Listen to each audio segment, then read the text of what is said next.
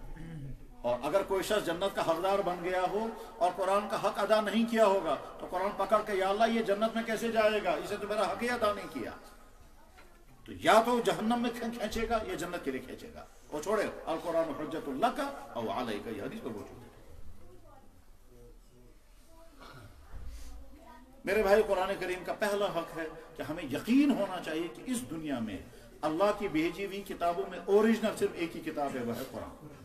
باقی کوئی کتاب اوریجنل نہیں ہے. اور یہ ہم ہی نہیں, دنیا کے تمام سکالروں کو تسلیم ہے, اور تسلیم کے بغیر کوئی چارہ کار نہیں ہے. لیکن چونکہ ہمیں معلوم نہیں ہے, اس معلوم نہ ہونے کا نتیجہ کیا نکلتا ہے. مجھے ایک دفعہ یہاں یونیورسٹی سے لڑکے نے فون کیا, اس کس سے معلوم قرآن چکا دے کتاب, ایسے کیا ثبوت ہے قرآن چکا دے کتاب, ہمارے پاس کیا ثبوت ہے قرآن کی کتاب ہے. میں نے کہا ثبوت تمہیں ہے یا نہیں, قرآن خدا کی کتاب ہے یا نہیں.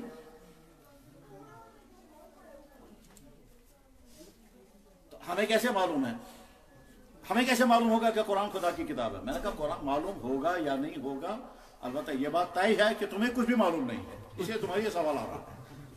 اگر تم نے کچھ پڑھا ہوتا قرآن کے بارے میں, تمہیں تفصیل سنی ہوتی, قرآن نازل کیسے ہوتا تھا, نزول کے وقت نبی کی کیفیت کیا ہوتی تھی, اس کو ریکارڈ کیسے کیا جاتا تھا, اس کی حفاظت کا انتظام کیا تھا, اللہ نے اس قرآن کی حفاظت کے لیے کیا کیا اقدامات کیے ہیں, نبی نے کس طرح کے کاغذات اور کس طرح کی چیزوں پر لکھنے کا انتظام کیا تھا, اور نبی ہر وقت اپنے ساتھ لکھنے پڑھنے کا سامان کیسے رکھتے تھے, کیسے لکھنے پڑھنے کا سامان ہر وقت ساتھ رکھتے تھے. یہاں تک کہ ہجرت کا سفر جب ہو رہا تھا, ہجرت کا سفر, اس وقت آپ کے پاس لکھنے پڑھنے کا سامان موجود تھا, کاغذ اور قلم موجود تھا. کاغذ اس زمانے میں نہیں ہوتا تھا, اس زمانے میں چمڑے پر لکھا جاتا تھا. تو غرض یہ کہ اس وقت مسلمان کا حال یہ ہے, اس کو شک ہو گیا پتہ نہیں قرآن خدا کی کتاب ہے بھی یا نہیں. اور اگر میرے بھائی, میں بیچ میں واقعہ عرض کر رہا تھا, کسی میرے بھائی نے یہ یاد دلایا, بہت اچھا جزاکم اللہ, کہ علامہ اقبال جب وہ تلاوت کرتے تھے روزانہ, تو ان کے والد نے آ کر کے پوچھا بیٹا کیا پڑھتے ہو, انہوں نے کہا بھائی قرآن کی تلاوت کر رہا ہوں. دوسرے دن آ کر پھر پوچھا بیٹا کیا پڑھ رہے ہو, کہنے لگا جی قرآن کی تلاوت کر رہا ہوں. پھر تعجب کے ساتھ بیٹے نے کہا ابا جان آپ کو معلوم ہے یہ قرآن میں پڑھ رہا ہوں, آپ روز کیوں پوچھتے ہو. تو ابا جان نے کہا ہاں بیٹا, میں نے ایک اہم بات کی وجہ سے تم سے یہ روزانہ سوال کیا, اور میں اس انتظار میں تھا تم وہیں سے پوچھو گے. اچھا کیا تم نے پوچھا, قرآن اس طرح سے پڑھو کہ تمہیں لگے قرآن تم پر نازل ہو رہا ہے, اس کے بعد پھر تمہیں قرآن پڑھنے کا فائدہ نظر آئے گا. اسی بات کو علامہ اقبال نے بعد میں کہا تھا, تیرے ضمیر پر جب تک نو نزول کتاب, گرا کشا ہے راضی نہ صاحب کشاف. یعنی تم یہ سمجھو. چنانچہ ابھی کچھ دنوں پہلے میں نے اسلام قبول کرنے کے والوں کے واقعات یہ پڑھنے چاہیے. جو لوگ اسلام قبول کرتے ہیں ان کے واقعات پڑھنے چاہیے, ان سے ملنا چاہیے, ان کے حالات سننے چاہیے. اس سے بھی کبھی کبھی اپنے اسلام پر جمے رہنے کی ہمت پیدا ہوتی ہے, ایمان میں پختگی آتی ہے. ابھی کچھ دنوں پہلے میرے بھائی نے مجھے فون کیا, کیا لگا جی میں پہلے کچھ اور تھا, آج میں محسن ہوں. میں پہلے کچھ اور تھا, آج میں محسن ہوں. میں نے کہا بہت اچھا, جگہ کا نام بتایا, کہاں سے میں فون کر رہا ہوں. میں نے کہا بہت اچھا, اب کیا ہے. اب اس نے بہت سارے حالات سنانے کے بعد اس نے کہا کہ اب تک میرے ہاتھ پر, یہ کچھ اور تھا پہلے, آج محسن ہے. اس نے کہا آج تک میرے ہاتھ پر 147 آدمیوں نے کلمہ پڑھ لیا. اچھا, سبحان اللہ. اسی شہر سے محلے والے, ایک محلے کے لوگ, ٹرین زٹ, وہ ایک خاتون کو لے کر کے آئے, اور اس خاتون نے آ کر کے کہا کہ یہ خاتون یہ کہتی ہے کہ میں مسلمان بننا چاہتی ہوں. اسی شہر سے. جب اسے پوچھا گیا بھائی کیوں, اس نے کہا جی مجھے اذان اتنی اچھی لگتی ہے, 16 سال ہو گئے مجھے, میں رات کو الارم لگا کے رکھتی ہوں تاکہ فجر کی اذان سنوں, اور جو ہی الارم بجتی ہے میں سیدھے اوپر چڑھ جاتی ہوں کہ چاروں طرف سے مجھے اذانیں سنائی دیتی ہیں. اتنا مجھے سرور آتا ہے, اور اس کے بعد میں نے طے کر لیا کہ میں مسلمان بنوں گی, لیکن آگے میرا مسئلہ ہے میں جاؤں گی کہاں پہ. اور جس دن یہ واقعہ وہ پیش آیا تھا, جس دن وہ یہ واقعہ سنا رہی تھی میں مسلمان بننے, اسی دن دردناک واقعہ دوسرا یہ پیش آ گیا کہ گاؤں کے لوگ آئے, اور گاؤں کے لوگوں نے آ کر کے کہا کہ جی ہم ایک جگہ مسجد بنانا چاہتے ہیں, مگر پڑوسی آدمی کہتا ہے بدھمون مسجد بنانا. وجہ دبا بگاستان بانگ سے ڈسٹرب. جس دن یہ واقعہ ہوا اسی دن وہ واقعہ ہوا. اس گھر کو بھی میں نے دیکھا ہے, جو وہ گھر والا کہہ رہا تھا بگاس بانگ سے ڈسٹرب, میں نے خود اس گھر کو دیکھا ہے. بگاس بانگ سے ڈسٹرب فجر بانگ گل تو پھر مگر نظر خراب. اسے بول 3-4 سال تک اس نے مسجد نہیں بنانے دی. بعد میں کچھ حالات ایسے آ گئے جو بیچارہ گھبرا گیا. میں کیسے ڈکلیئر کریں کہتا ہوں کرسچن بنے ہوں تو اس لیے گھبرا گیا. تو گھبرانے کے بعد کہا آج آج تم کرنے کے سفر پر, اس لیے نہیں کہ یا ہو سکتا ہے اللہ نے ہدایت عطا کی ہو۔ میرے بھائی قرآن کریم کا علامہ اقبال نے کہا تھا تیرے ضمیر پر جب تک نہ ہو نزول کتاب، واقعات پڑھنے چاہیے۔ میں تمہیں واقعہ سنا رہا تھا کہ میں نے ابھی کچھ دنوں پہلے ایک انگریز کا واقعہ پڑھا۔ اس انگریز کے واقعے اس سے پوچھا گیا کہ آپ مسلمان ہو گئے؟ کہنے لگا جی ہاں۔ کیسے مسلمان ہو گئے؟ کہنے لگا میں سنتا رہتا تھا قرآن قرآن ہولی بک، قرآن ہولی بک، تو میں نے سوچا میں دیکھوں کہ ہے کیا اس میں۔ تو میں نے ایک صاحب سے کہا کہ مجھے قرآن مل سکتا ہے؟ انہوں نے کہا ہاں ٹھیک ہے، کون سی لینگویج میں؟ اس نے کہا فرینچ میں۔ تو میں نے فرینچ کو قرآن کا ترجمہ دیا۔ دلچسپ، فرانسیسی زبان میں سب سے بہترین ترجمہ کرنے والا حیدرآباد کے تھے ڈاکٹر حمید اللہ۔ فرانسیسی زبان میں تقریباً 300 ترجمے کیے، لیکن سب سے بہترین ترجمہ کرنے والا کون تھا؟ یہاں حیدرآباد کے رہنے والے تھے ڈاکٹر حمید اللہ، اور انہوں نے ساری زندگی گزاری فرانس میں، اور ہزاروں لوگوں کو اس نے کلمہ پڑھایا۔ اس نے سب سے بہترین ترجمہ قرآن کا کیا فرانسیسی لینگویج میں، اور وہی ترجمہ سعودیہ میں تقسیم ہوتا ہے کہ فرانسیسی لوگوں میں قرآن کا ترجمہ تقسیم کیا جاتا ہے۔ تو خیر فرانسیسی لینگویج کا ترجمہ اسے دیا گیا، اس انگریز نے پڑھا، 3 دن کے بعد آ کر کے کہتا ہے جی آپ کو کیا لگا؟ کیا مجھے یہ بتایا گیا تھا کہ تم قرآن کو پڑھنا اس طرح سے کہ تمہیں لگے قرآن تم سے بات کر رہا ہے۔ میں نے کہا میں نے قرآن کو اسی نیت سے پڑھنا شروع کیا، لیکن پڑھتے پڑھتے مجھے لگا یہ کہ قرآن مجھے پڑھ رہا ہے۔ اس نے کہا اس کا مطلب کیا ہے؟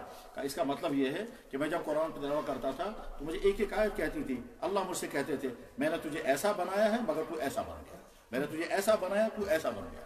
یعنی مجھے لگتا تھا اللہ تعالیٰ مجھے کہتے ہیں میں نے تجھے اس طرح پیدا کیا تو کافر بن گیا، میں نے تجھے ایسا بنایا ہے تو مشرک ہے، تو میں نے تجھے ایسا بنایا تھا تو ناشکرا ہے، میں نے تجھے ایسا بنایا تو ظالم ہے، میں نے تجھے ایسا بنایا تو میری نعمتوں کے ناقدری کرتا ہے، میں نے تجھے ایسا بنایا ہے تو بدکاریوں میں ڈوبا ہوا ہے، میں نے تجھے ایسا بنایا ہے تو شراب پیتا ہے، میں نے تجھے ایسا بنایا ہے تو بدکاریاں کرتا ہے۔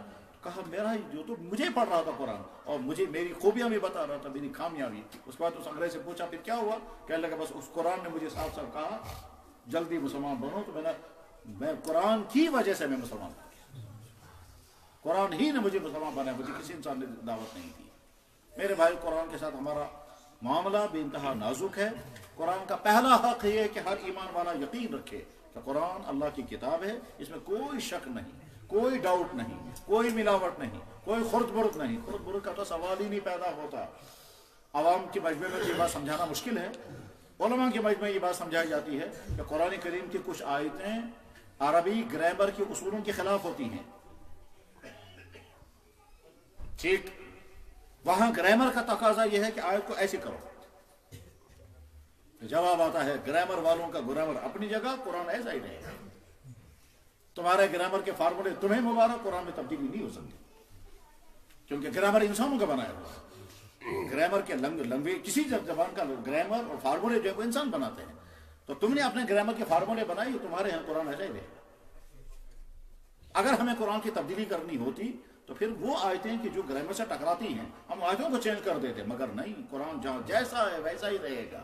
قرآن کا جو لفظ جس طرح سے اس کو اسی طرح سے پڑھنا ہوگا، اس میں کوئی، اسی لیے ہمیں پورا اطمینان رہتا ہے جب ہم پڑھتے ہیں الحمدللہ رب العالمین، اس یقین کے ساتھ کہ حضرت جبرائیل نے جب جناب رسول اکرم صلی اللہ علیہ وسلم کو یہ سنایا ہوگا تو ٹھیک اسی طرح سے انہوں نے پڑھا ہوگا الحمدللہ، اور اللہ کے نبی نے جب نماز پڑھائی ہوگی اسی طرح سے انہوں نے بھی پڑھا ہوگا۔ ان کے پڑھنے میں ان کی تاثیر بہت زیادہ ہوگی، اس میں کوئی شک نہیں، مگر زیر زبریں بالکل جو کہ تو، اس میں کہیں کوئی تبدیلی نہیں، اور صحابہ نے اس کو اسی طرح سے لیا، اور ہوتے ہوتے قرآن ہم تک پہنچا۔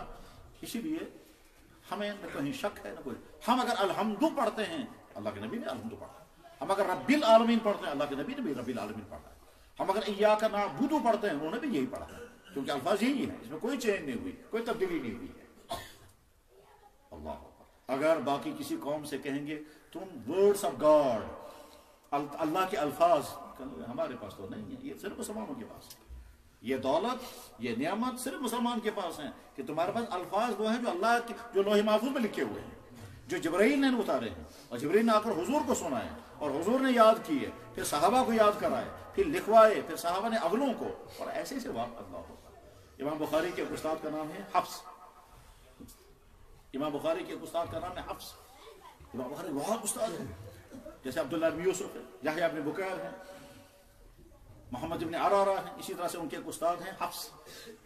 حفص کہتے ہیں کہ میرے والد غیاث تھے، غیاث نے مجھ سے کہا کہ بیٹا میں نے تجھے قرآن پڑھایا ہے نا، تو ہم آخری سبق مینا میں پڑھیں گے.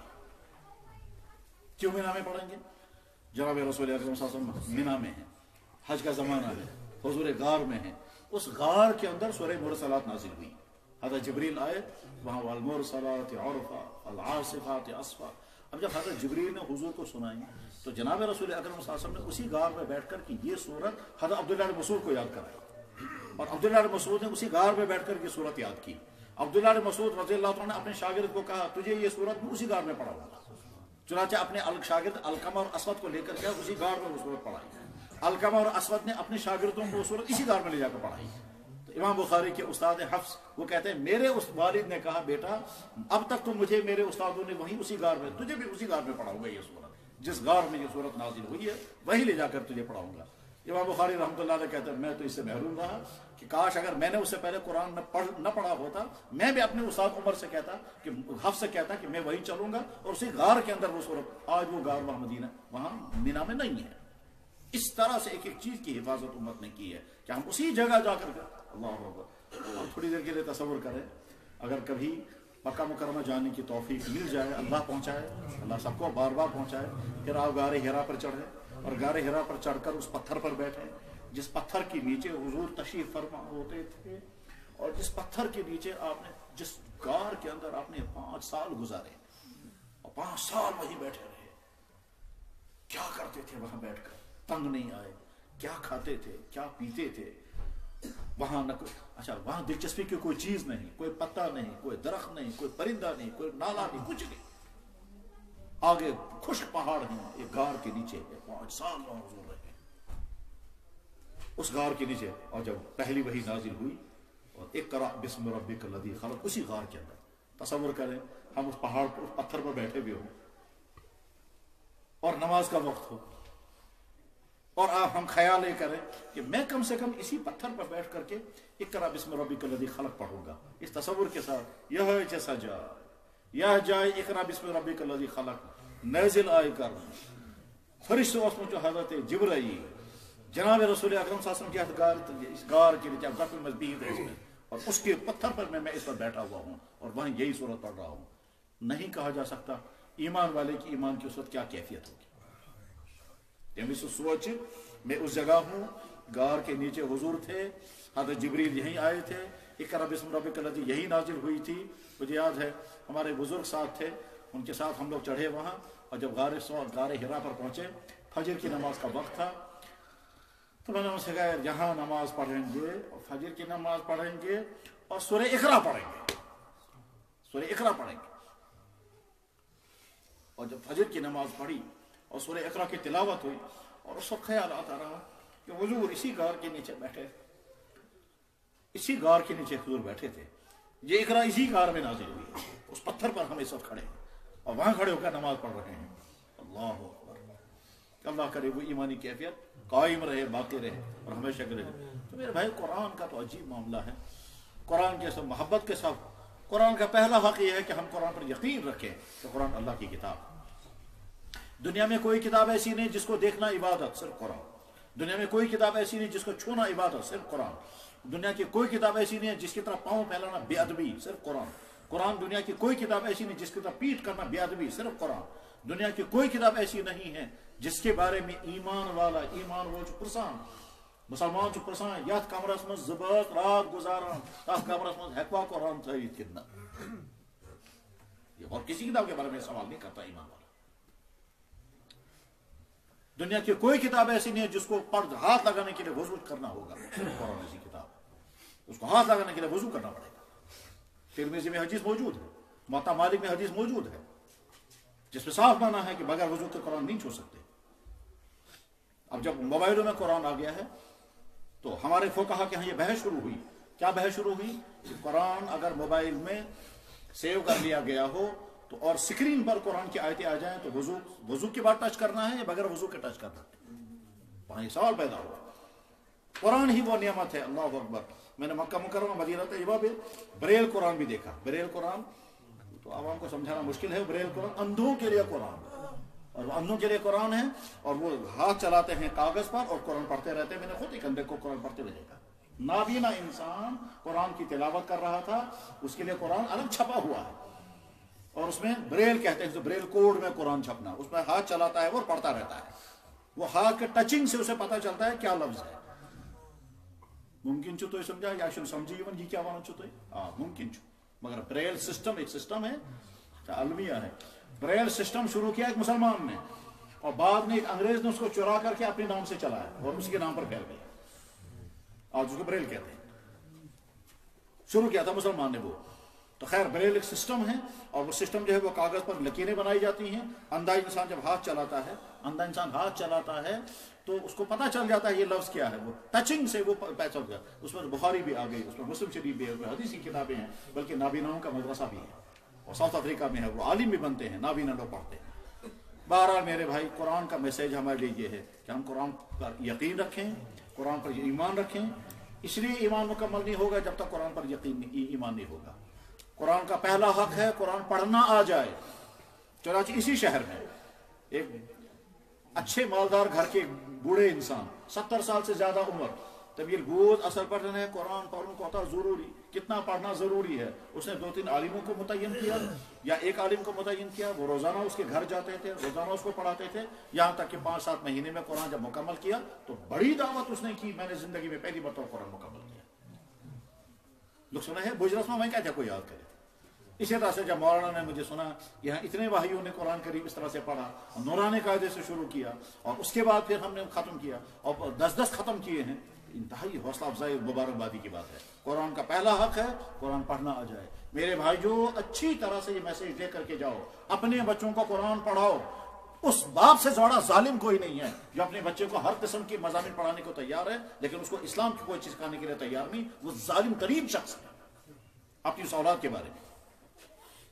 گویا وہ یہ کہنا چاہتا ہے کہ میرا بچہ کمائی کی فیکٹری بن جائے، مجھے کما کر کے دے، چاہے حلال کمائے حرام کمائے، وہ جسے غرض نہیں کہ مسلمان روزتن یا موت روزتن، وہ جسے غرض نہیں ہے. اور ایسا ہوگا کیونکہ ٹریفک دونوں طرف سے چل رہا ہے. اسلام سے محبت کرنے والے بھی ہیں، بڑھتے جائیں گے، اور اسلام سے نفرت کرنے والے بھی، اور منافق بھی رہیں گے. بے شمار انسانوں کا حال یہ ہے، وہ سمجھتے ہیں ہم مسلمان ہیں، ان کے پاس ایمان نہیں ہے. وَمِنَ النَّاسِ مَن يَقُولُ آمَنَّا بِاللَّهِ وَبِالْيَوْمِ الْآخِرِ وَهُم مُؤْمِنُونَ. ایک دفتر میں ایک افسر اگر یہ کہتا ہے اسلام کو غیر تھا، وہ یہ کہہ درست مسلمان. مجھے آج ہی وہ صاحب آ کر کے کہنے لگے جناب میں جس دفتر میں کام کرتا ہوں تاکہ صاف سون افسر بنا کہ ہے اسلام کو غیر تھا نہیں چھوڑ اسلام بس سو کہہ درست مسلمان. ٹھیک ہے، اپنی اسٹیٹس کو باقی رکھنے کے لیے کہتا ہے استش مسلمان، مگر خدائی کے دفتر میں مسلمان.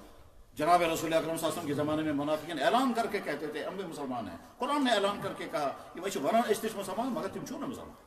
وَمِنَ النَّاسِ مَن يَقُولُ آمَنَّا بِاللَّهِ وَبِالْيَوْمِ الْآخِرِ وَمَا هُم بِمُؤْمِنِينَ. تو جو اپنے بچے کو فکر نہیں کر رہا ہے، کسی کشمیر کا نوجوان اس نے کرسچن خاتون کے ساتھ نکاح کیا ہے مسلمان بنا کر کے، آج وہ پرتگال میں ہے.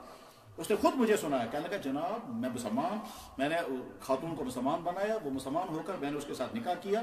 چونکہ جس شہر میں بزنس کر رہا ہوں وہاں کوئی قرآن پڑھانے والا نہیں ہے. میری بیوی میرے بچے کو روزانہ 150 کلومیٹر ڈرائیو کر کے لے جاتی ہے اور آدھے گھنٹے کسی کے بعد قرآن پڑھا کر کے واپس لاتی ہے. کہاں؟ پرتگال میں. وہ کشمیر کا ہے. وہ بچہ بھی مجھے دکھایا، وہ لے کر کے ایک دفعہ وہ عورت بھی آئی، وہ پتہ نہیں کون سی زبان بولتی تھی، وہ نہ عربی نہ اردو نہ فارسی نہ انگریزی، وہ کوئی اور ہی زبان تھی، اس لیے ہم سے تو کوئی بات نہیں ہو سکتی تھی. البتہ وہ شوہر سے کہتی تھی، شوہر سوال کرتا تھا. اور عجیب بات یہ ہے شوہر اتنا مضبوط مسلمان نہیں جتنی بیوی مضبوط. مطلب دلچسپ مثال میں سناتا ہوں. شوہر نے فون کر کے کہا کہ جناب امس مول سہ بیمار، جس میں خانداری مول امسن کرسچن سہ بیمار، یہ ونان اس گھو نا توتان خبر یوتان اسلام اجازت دی. اگر اسلام اجازت دی اس گھو خبر، اگر اسلام چھن دِوان اجازت مرتن بہ گھس نہ کر. وۄنۍ کیٛاہ چھُ پرٛژھُن؟ دوٚپُن ہے أمِس چھا اجازت؟ بہٕ دوٚپُس تُہۍ کیٛاہ وَنان یہِ؟ قرآنَس منٛز چھُ وَبِالوالِدَینِ احسان، لہذا ضروٗر گٔژھِو خبرٕ، بلکہ تیٖژ خدمت کٔرِو تٔمِس سُہ گوٚژھ مُسلمان بنُن. ٹھیک. اس کے بعد کہتا ہے ترٛیٚیِم سوال ہے بڑا ضروری. میں دوٚپ وَن سا. تیسرا سوال کیا پوچھتا ہے وہ؟ کہنے لگے جناب اس کا باپ ہے بلینر، بلینر یا ملینر، خون پر بات ہو رہی ہے. میں نے کہا ٹھیک. کہنے لگا جب وہ مرے گا اس کی پراپرٹی اسی کو ملے گی کیونکہ یہ اکیلی بیٹی ہے اس کی. ادھر سے ہم نے سنا ہے شاید اسلام میں یہ جائز نہیں. اب اگر وہ مرے گا تو اس کی پراپرٹی لینے کے اس کو حق ہے یا نہیں؟ اتھی مشو بنا. میں نے اسے کہا تھا فی الحال لے لیں گے بعد میں توبہ کریں گے مگر یہ کہتی ہے اگر اسلام نہیں دے گا تو ہم نہیں لیں گے. تو کسن ایمان چ مضبوط. جس خاتون کا یہ واقعہ بتا رہا ہے یہ آدمی مجھے اس کے بعد 10 مرتبہ ملا. وہ جب بھی کشمیر آتا ہے ملاقات ضرور کرتا ہے. ایک مرتبہ اپنی بیوی کو لے کر آیا. وہ بیوی بھی آگے ملاقات ظاہر انگریز عورت پرتگال کی عورت ہے. کہا یہ وہ عورت جو میرے بچے کو 150 کلومیٹر دور روزانہ ڈرائیو کر کے لے جاتی ہے. تو آدھا گھنٹہ کہتے ہیں میں مسلمان بنی ہوں تو کچھ بھی مسلمان نہیں, میں صحیح مسلمان بننا چاہتی ہوں. میں چاہتی ہوں ہم سے زیادہ اچھا ہمارا بچہ مسلمان بنے. میرے بھائی کرنے والے وہاں کیا کر رہے ہیں اور یہاں بیٹھ کر کے ہمارا حال کیا ہے. اسلام سکولوں میں پڑھنے سے نہیں روکتا. اسلام اچھے سکولوں میں اپنے بچوں کو پڑھانے سے منع نہیں کرتا. مگر اسلام صاحب نے یہ بھی کہتا ہے جیسے تم اپنے بچوں کو اچھی سے اچھی تعلیم دلانے کی فکر مند ہو, اس کا کم سے کم 10% تو اس بچوں کے بارے میں اتنی فکر کرو یہ مسلمان رہے گا بھی یا نہیں, اس کو کلمہ یاد ہوگا یا نہیں. ہم یہیں شہر میں ایک جنازہ پڑھ رہے تھے تو ایک آدمی دور سے لالٹین دکھا رہا تھا. جنازہ وہ آج کل ہوتا ہے وہ 16 لائٹ ووڈ, تو لالٹین دکھا کر دور کھڑا تھا. میں نے ایک صاحب سے کہا ان کو کہو جنازے میں لائٹن کی ضرورت نہیں ہے, لائٹن وہاں رکھ دو جنازے میں آ جاؤ. یہ آدمی کہتا ہے یہ شمس نچو جب اس جناز چھپا رہا ہوں امس نچو یہ جناز پریوہس پور جناز پڑھنے بعد میں نے کہا آپ نے جنازہ کیوں نہیں پڑھا. کہنے لگا جناب بات سچ کہنی چاہیے, میں ہیپوکریسی نہیں مانتا. میں نے کہا کیا ہو گیا. کہنے لگا میں نہیں جانتا جنازہ کیا ہے. تم کہاں رہتے ہو. کہنے لگا میں کہیں یورپ میں ہوں.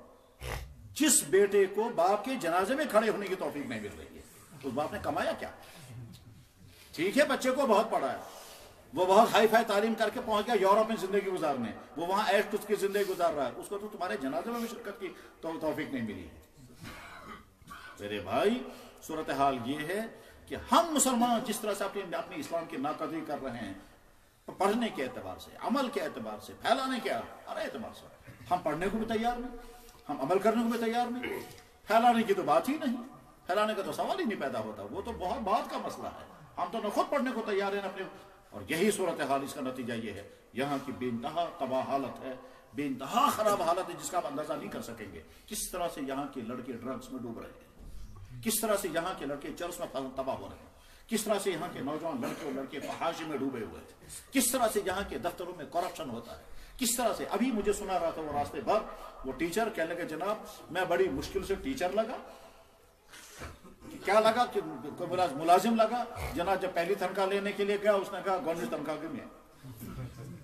اسے بڑی مشکل سے کہا میرے گھر میں تو کھاتے ہیں, میں تو ہے ہی نہیں کچھ, ہمارے پاس گھر میں کوئی سورس ہی نہیں ہے انکم کا. ٹھیک ہے اب بڑی مشکل سے اس نے منوایا تھا, پھر دوسرے کسی نے کہا نہیں آدھی تنخواہ مجھے دے دو. کہا لگا میں یہاں سے بچاؤں یا وہاں سے بچاؤں, کہاں سے. یہ کرپشن میں ڈوبا ہوا سماج آخر کس کی. جب قرآن سے دور ہو گئے, دین سے دور ہو گئے تو نتائج یہی ہے. میرے بھائی قرآن کی اس مجلس میں ہم عہد کریں گے انشاءاللہ جنہوں نے قرآن نہیں پڑھا ہوگا ضرور پڑھیں, اور اگر میں نے گجرت میں کہتے ہیں کہ میں بھی پڑھے تھے. میرے بھائی عذر یہ کافی نہیں ہے. تمام صحابہ کرام کی سوانح حیات پڑھے, اکثریت بوڑھاپے میں. ابو بکر صدیق بوڑھے تھے, عمر فاروق بوڑھے تھے, 40 سال سے زیادہ عمر ہیں. جب جناب رسول اکرم صلی اللہ علیہ وسلم کی نبوت شروع ہوئی ہے, آپ کے ہم عمر ہیں حضرت ابو بکر, آپ کے ہم عمر ہیں حضرت عمر ابن خطاب, آپ کے ہم عمر ہیں حضرت سعد ابن عبادہ, آپ کے ہم عمر ہیں حضرت عبادہ ابن سامی, آپ کے ہم عمر ہیں ابو طلحہ انصاری. یہ تو تمام وہ بڑے صحابہ ہیں جو حضور کے ہم عمر ہیں. تو بڑھاپے میں ہونا قرآن کو پڑھا اسی کا. اور آج اگر کوئی آدمی بڑھاپے میں مسلمان بنے گا اچھا تم اس کو پڑھ سکو کہ دبا صاحب سوچو گجرات میں سگئی میں پڑھنا. لیکن اگر نہیں پڑھ پا رہے ہیں, جو چند صورتیں یاد ہیں انہیں کو بیٹھ کے تلاوت کرو.